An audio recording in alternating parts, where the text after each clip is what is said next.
এইচএ Memorial একাডেমিতে সবাইকে স্বাগত। তোমরা সবাই জানো যে খুব সম্প্রতি আমাদের West Bengal school service commission group D পদে এবং গ্রুপ সি পদে নিয়োগ করতে চলেছে। তো আজকে সেই ডব্লিউবিএসএসসি বা স্কুল সার্ভিস কমিশনের গ্রুপ ডি সিলেবাস সম্পর্কে আমরা একটু বিস্তারিত আলোচনা করব। আমরা সবাই জেনে থাকব যে কোনো পরীক্ষার ক্ষেত্রে সেই পরীক্ষার সিলেবাস এবং তার প্রিভিয়াস ইয়ার কোশ্চেন পেপার এটা কিন্তু খুব গুরুত্ব রাখে। কোনো পরীক্ষা, বিশেষ করে কম্পিটিটিভ পরীক্ষা দিতে গিয়ে তার সিলেবাস এবং প্রিভিয়াস ইয়ার কোশ্চেন পেপার সম্পর্কে যদি আমাদের একটা সম্যক ধারণা থাকে তাহলে কিন্তু আমরা সেই প্রতিযোগিতাটা অনেকটা আগে থেকে শুরু করতে পারবো।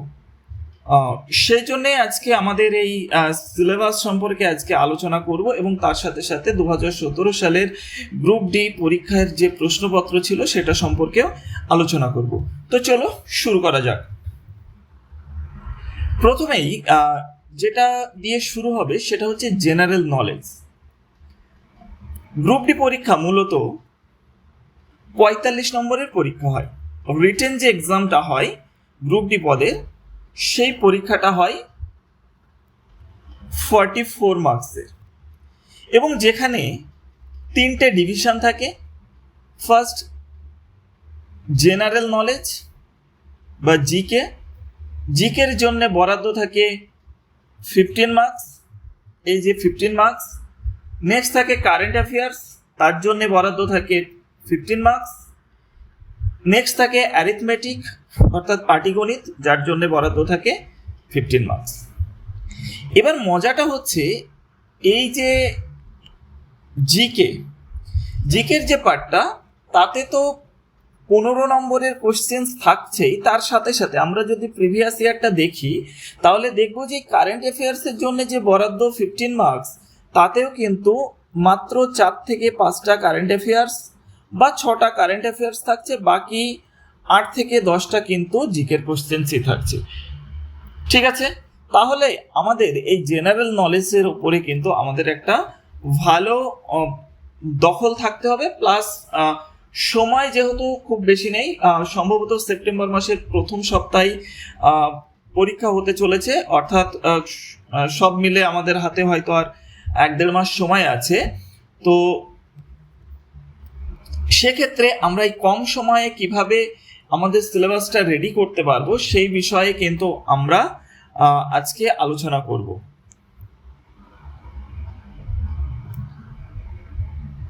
তো জিকের মধ্যে যেটা থাকছে সেটা হচ্ছে এনভায়রনমেন্টাল স্টাডিজ থাকছে, যেটার ভালো রকম গুরুত্ব থাকছে।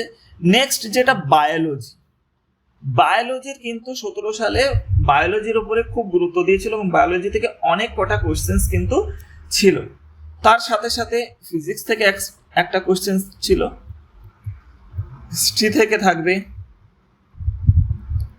পলিটি থেকে থাকবে,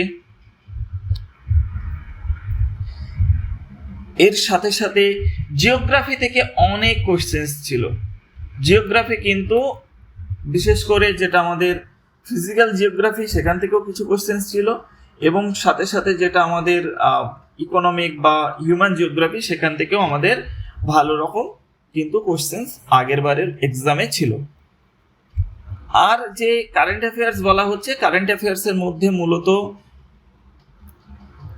বিভিন্ন অ্যাওয়ার্ড, গভর্নমেন্ট স্কিম, বুকস, বিভিন্ন ইম্পর্টেন্ট ডে, এই রিলেটেড কারেন্ট অ্যাফেয়ার্স কিন্তু শুধু এই কটা নয়, আমরা বিস্তারিত আলোচনা করছি। এই রকম বিষয়ে কিন্তু প্রশ্ন থাকবে। তো চলো আমরা সিলেবাসটা আস্তে আস্তে এগোই এবং তার সাথে সাথে আমরা প্রিভিয়াস ইয়ার্স কোশ্চেনটাও কিন্তু আমরা দেখব। তার আগে দেখে নেই যে জেনারেল নলেজে কি বলেছে। Question will be designed to test the candidate's general knowledge of environment around him or her and its application to society. Next, current affairs, a question will be designed to the test knowledge of current events and such matters everyday observation and experience. The test will be also include the question relating mainly the states of West Bengal geography থেকে and other states of India, ভারতের অন্যান্য পোর্শনের current affairs pertaining the sports, history, culture and geography. এই বিষয়ের ওপরে কিন্তু গুরুত্ব দেওয়া হয়েছে। স্পোর্টস, হিস্ট্রি, জিওগ্রাফি, কালচার এর থেকে কিন্তু প্রশ্ন থাকবে। এবং যেটা বলা হলো না সেটা হচ্ছে স্ট্যাটিক জিকের ওপরে কিন্তু একটা ভালো রকম প্রশ্ন থাকছে। স্ট্যাটিক জিকের ওপরে কিন্তু অনেক কোশ্চেন ছিল গতবার। অ্যারিথমেটিক পোর্শনটা আমি আলোচনা করব না, যেহেতু অ্যারিথমেটিকটা আমি দেখাবো না বা অ্যারিথমেটিক পোর্শনটা নিয়ে আমি আলোচনা করব না, সেহেতু আমি এই দুটো চ্যাপ্টার নিয়ে কিন্তু এই দুটো পার্ট নিয়েই আমি আজকে আলোচনা করব। জেনারেল নলেজ দেখো, 17 সালের প্রথম যে জেনারেল নলেজের 15টা প্রশ্ন ছিল, প্রথম প্রশ্নটা ছিল নিম্নলিখিত কোন মানুষের ক্ষেত্রে প্রযোজ্য নয়? স্বভোজী, সর্বভোগ, পরভোজী, মাংসাশী। এটা কিন্তু দেখবে এটা এনভায়রনমেন্টাল স্টাডিজের কোশ্চেন্সের ডিটেলসে যাচ্ছি না, আমি জাস্ট কোন কোশ্চেনটা কোন চ্যাপ্টার থেকে সেটা নিয়েই একটা আলোচনা করে বেরিয়ে যাচ্ছি। নেক্সট, রাতকানা রোগ কোন ভিটামিনের অভাবে হয়? আমরা জানি এটা বায়োলজির কোশ্চেন। নেক্সট, আপনার ক্যারিজ হলে কার কাছে যাবেন? ক্যারিজ হচ্ছে দাঁতের একটা রোগ, সেটা হলে কোথায় যাবেন? ডেন্টিস্টের কাছে। এটা বায়োলজির ধরতে পারি। বায়োলজির কোর্স বিভিন্ন রোগ সম্পর্কিত যে বায়োলজির চ্যাপ্টারটা রয়েছে, ডিজিজ যে চ্যাপ্টারটা, সেখান থেকে। ক্যাঙ্গারু কোন দেশের প্রতীক? এটা কিন্তু স্ট্যাটিক জিকের কোশ্চেন।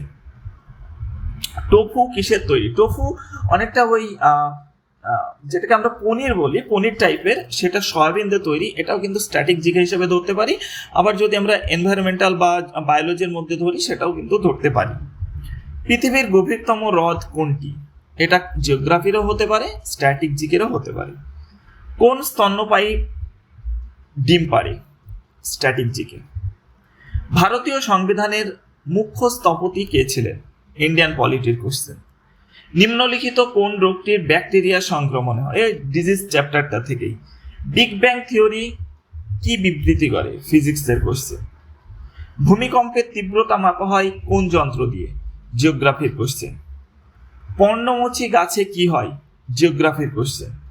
মশার জৈব নিয়ন্ত্রণে কোন মাছ ব্যবহার করা হয়? অর্থাৎ মশার অ্যাকচুয়ালি প্রশ্নটা এখানে একটু কঠিন মনে হচ্ছে। মশার যে লার্ভা, সেই লার্ভা কোন মাছ খেয়ে নেয় বা কোন মাছ ছেড়ে দিলে মশার লার্ভাগুলো খেয়ে নেয়, সেই প্রশ্নটা এখানে বায়োলজির কোশ্চেন।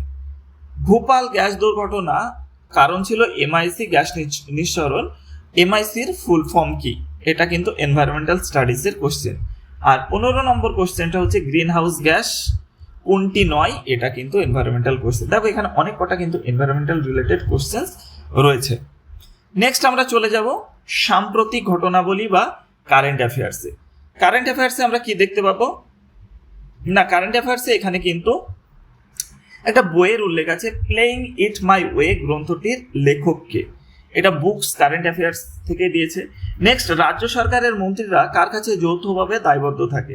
এটা ইন্ডিয়ান পলিটির কোশ্চেন।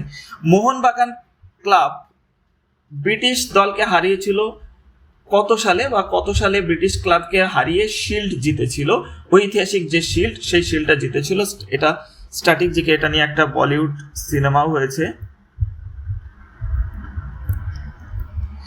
নিম্নের কোন ক্রান্তীয় মৌসুমী ফসল? এটা জিওগ্রাফির কোশ্চেন। বিশ্বভারতী কোন জেলায় অবস্থিত? স্ট্যাটিক জিকেও ধরতে পারি, কিন্তু নর্মালি এটা জিওগ্রাফির কোশ্চেন হিসেবে ওয়েস্ট বেঙ্গল জিওগ্রাফির মধ্যে আমরা ধরে নিচ্ছি। কৌলিন্য প্রথা কে প্রচলন করেন? অ্যানশিয়েন্ট হিস্ট্রি, ইতিহাসের প্রশ্ন। ধ্যানচাঁদ কোন খেলার সাথে যুক্ত ছিল? স্ট্যাটিক জিকে, হকির জাদুকর। এর মধ্যে কোনটি পুনর্ভব শক্তি, অর্থাৎ রিনিউয়েবল এনার্জি, যে শক্তিটা আবার বারবার ব্যবহার করা যায়, যে শক্তিটা ফোরাবে না? জিওগ্রাফির কোশ্চেন।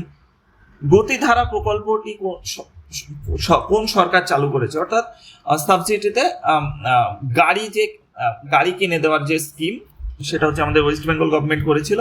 এটা কারেন্ট অ্যাফেয়ার্সের কোশ্চেন। জুন 2014-তে কেন্দ্রীয় সরকারের কোন মন্ত্রী এশিয়ান ডেভেলপমেন্ট ব্যাংকের বোর্ড অফ ডিরেক্টরসে ভারতীয় গভর্নর হিসেবে নিযুক্ত হয়েছিলেন? এটা কারেন্ট অ্যাফেয়ার্সের কোশ্চেন। পৃথিবী তার নিজের অক্ষ বরাবর যে দিক থেকে আবর্তন করে, এটা জিওগ্রাফির, ফিজিক্যাল জিওগ্রাফির কোশ্চেন। পার্ক স্ট্রিটের নতুন নামকরণ কি হয়েছে? কারেন্ট অ্যাফেয়ার্সের কোশ্চেন। বেঙ্গল কেমিক্যালস প্রতিষ্ঠানের স্রষ্টাকে? এটা জিকেও ধরতে পারি, আবার কিন্তু এটা হিস্ট্রির কোশ্চেন হিসাবেও ধরতে পারি, কারণ ওই যে যখন ভারতের যখন বিভিন্ন ধরনের বিপ্লব ঘটেছিল, অর্থাৎ দেশীয় পণ্য 1905 পরবর্তী সময়ে, অর্থাৎ বঙ্গভঙ্গের পরে যে স্বদেশীয় মানে স্বদেশী আন্দোলন হয়েছিল, সেই সময় এই বেঙ্গল কেমিক্যাল গঠিত হয়। এটা কিন্তু হিস্ট্রির কোশ্চেন হিসেবে আমরা ধরতে পারি। অক্টোবর 2024 আরবান হাউজিং মিশন নিম্নলিখিত কোন নেতার নামকরণে হয়েছে? কারেন্ট অ্যাফেয়ার্সের কোশ্চেন, এটাও গভর্নমেন্ট স্কিম। সিন্ধুর অধিবাসীদের প্রধান জীবিকা কি ছিল? অ্যানশিয়েন্ট হিস্ট্রির কোশ্চেন। এই গেল আমাদের 30টা প্রশ্ন, এবং বাকি 15টা কোশ্চেন থাকবে, কিন্তু বাকি 15টা কোশ্চেন থাকবে আমাদের অ্যারিথমেটিক থেকে। জেনারেল নলেজের মধ্যে কি কি রয়েছে? জেনারেল নলেজের মধ্যে এনভায়রনমেন্টাল স্টাডিজ, যার উপরে খুব গুরুত্ব দেওয়া হচ্ছে, অনেকগুলো কোশ্চেন আছে। বায়োলজি, বিশেষ করে ডিজিজ এই চ্যাপ্টারটার উপরে। জিওগ্রাফির অনেকগুলো কোশ্চেন আসছে, হিস্ট্রি পড়তে হবে। পলিটি, ফিজিক্সের কোশ্চেন একটা এসছে, কেমিস্ট্রি থেকে কোনো কোশ্চেন্স নেই। স্ট্যাটিক জিকে থেকে অনেকগুলো প্রশ্ন কিন্তু আছে। এই অল্প সময় তাহলে আমরা কিসের উপরে জোর দেব? এই অল্প সময় কিন্তু আমরা static GK, biology, history, environmental studies, polity, এগুলোর উপরে কিন্তু, এবং কারেন্ট অ্যাফেয়ার্স, এগুলোর উপরে যদি আমরা জোর দিই, আমরা কিন্তু একটা মোটামুটি স্কোর করতে পারবো। এবং অঙ্কটা আমি যেটা দেখাচ্ছি না, ম্যাথ অর্থাৎ অ্যারিথমেটিকের 15টা কোশ্চেন্স, কিন্তু 15টাই অ্যাটেম্প্ট করতে হবে। অ্যারিথমেটিক 15টা যদি না করতে পারি, তাহলে কিন্তু মেধা তালিকায় স্থান পাওয়া মানে কষ্টকর হয়ে যাবে, এইটুকু বলতে পারি। তো এই গেল মোটামুটি সিলেবাসটার আলোচনা। আমরা পরবর্তীকালে এবার আস্তে আস্তে এই বিভিন্ন টপিক ওয়াইজ কিন্তু আমরা একটা মানে স্টাডি মেটেরিয়াল হোক বা কি বলবো ভিডিও লেকচারের মাধ্যমে হোক, খুব টপাটপ আমরা এই চ্যাপ্টারগুলো শেষ করার চেষ্টা করব। এবং যতটুকু লাগে এই পরীক্ষা রিলেটেড, যতটুকু লাগে, খুব ডিটেলসে নয়, যতটুকু লাগে আমরা একটা ধারণা দেওয়ার চেষ্টা করব এই HA Memorial academy YouTube channel এবং ফেসবুক পেজের মাধ্যমে। সবাইকে আবার ধন্যবাদ জানাচ্ছি। ধন্যবাদ জানিয়ে আমাদের এই চ্যাপ্টারটা আজকে শেষ করছি। চলো, দেখা হচ্ছে পরের ভিডিওতে।